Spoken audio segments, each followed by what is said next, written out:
Ready 5 seconds. अध्यक्ष महोदय, सबसे पहले मैं अपने माननीय कार्यकारी पार्षद महोदय का, जिन्होंने बजट भाषण दिया है और अपनी नीतियों की घोषणा की है, उसके बारे में उनको हृदय से बधाई देना चाहती हूँ। मैं यह नहीं कहती कि कोई क्रांतिकारी परिवर्तन लाना चाहता है यह बजट, लेकिन मैं यह भी देखती हूँ कि यह बजट जो है धीरे धीरे गति से समाजवाद की ओर बढ़ता जा रहा है।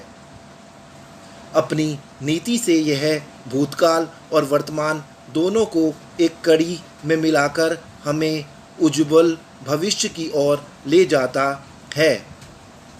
ऐसा मुझे कहना है कि इस भाषण को पढ़ने से कि हम इसमें हमारा कोई भी वर्ग समाज का ऐसा नहीं है जिसे अछूता छोड़ा गया हो, क्योंकि भारतवर्ष एक कृषि प्रधान देश है और मैं ये समझती हूँ कि इस बजट के दौरान यह पूरी तरह से कोशिश की गई है कि ग्रामीण अर्थव्यवस्था को, जिसे हम अर्थव्यवस्था की रीढ़ भी कह सकते हैं, उस ढांचे में उस रीढ़ की हड्डी को और भी सशक्त बनाने का पूरी तरह से प्रयत्न किया गया है। हमारे ग्रामीण भाइयों के लिए जो कोशिश की गई है इस बजट के अंतर्गत, वह है उनको सिंचाई के लिए कुएं, गांवों में उनके लिए पक्की सड़कें, जिससे उनके खेत और घर दिल्ली के साथ जोड़ने की कोशिश की गई है।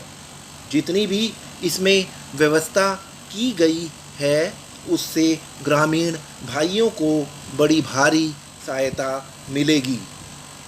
उसके अतिरिक्त ग्रामोद्योग के द्वारा जो रोजगारी का प्रबंध किया गया है उससे भी ग्रामीण अर्थव्यवस्था को एक बहुत बड़ी सहायता मिलेगी।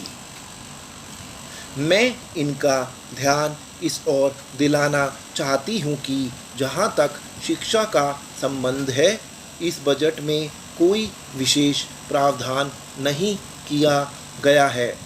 मैं यह नहीं कहती कि शिक्षा के दौरान ज़्यादा स्कूल ना खोले जाएं, पर हमारी यह नीति होनी चाहिए कि भले ही स्कूल थोड़े खोले जाएं, पर सबसे बड़ी आवश्यकता इस बात की है कि शिक्षा की नीति में परिवर्तन की ज़्यादा आवश्यकता है, क्योंकि हम प्रजातंत्र में रहते हैं। प्रजातंत्र को अगर हमें सफल बनाना है तो सबसे पहले हमें ऐसे नागरिक चाहिए जिन्हें अपने अधिकारों और अपने कर्तव्यों का भली भांति ज्ञान हो।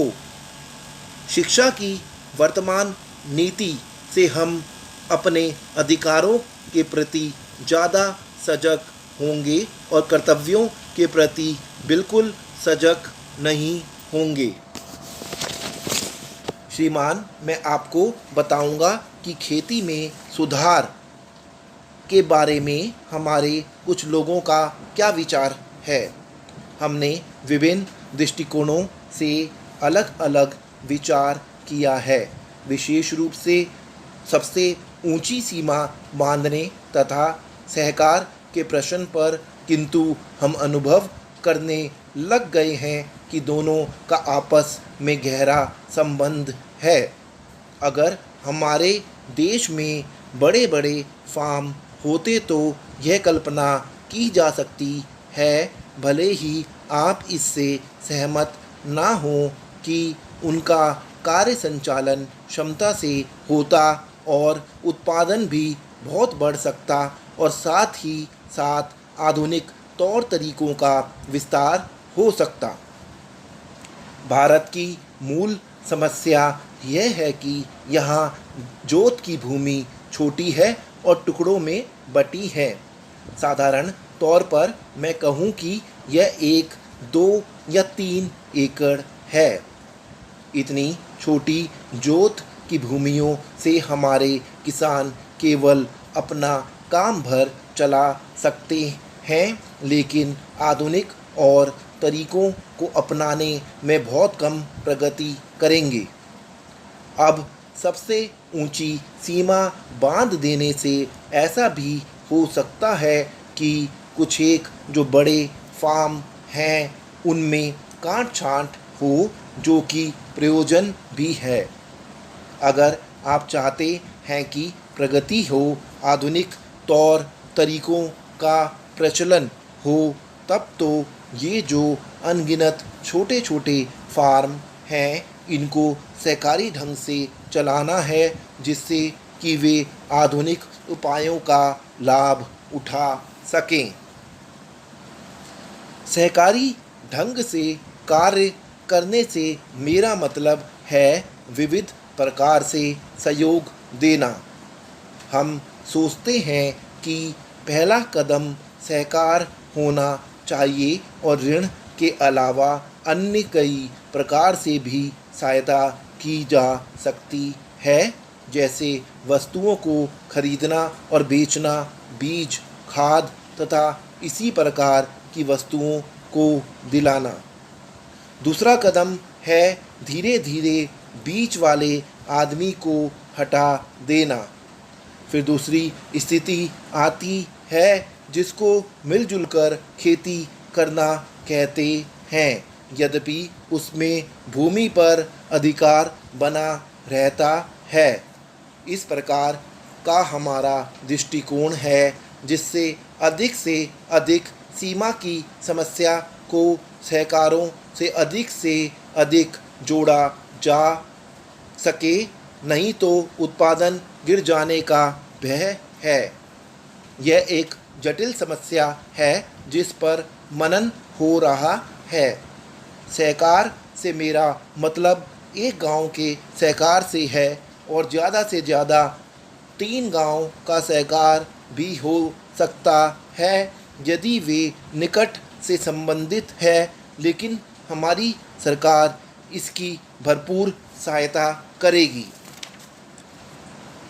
अध्यक्ष महोदय, सबसे पहले मैं अपने माननीय कार्यकारी पार्षद महोदय का, जिन्होंने बजट भाषण दिया है और अपनी नीतियों की घोषणा की है, उसके बारे में उनको हृदय से बधाई देना चाहती हूँ।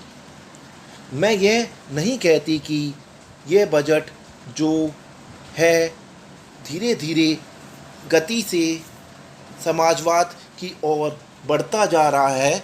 अपनी नीति से यह भूतकाल और वर्तमान दोनों को एक कड़ी में मिलाकर हमें उज्जवल भविष्य की ओर ले जाता है, ऐसा मुझे कहना है।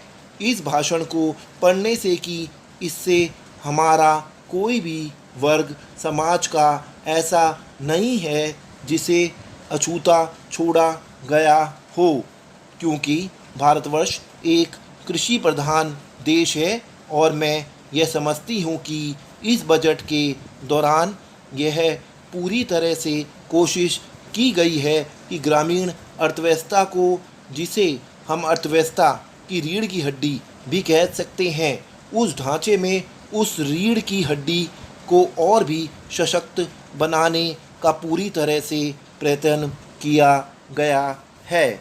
हमारे ग्रामीण भाइयों के लिए जो कोशिश की गई है इस बजट के अंतर्गत, वह है स्टॉप।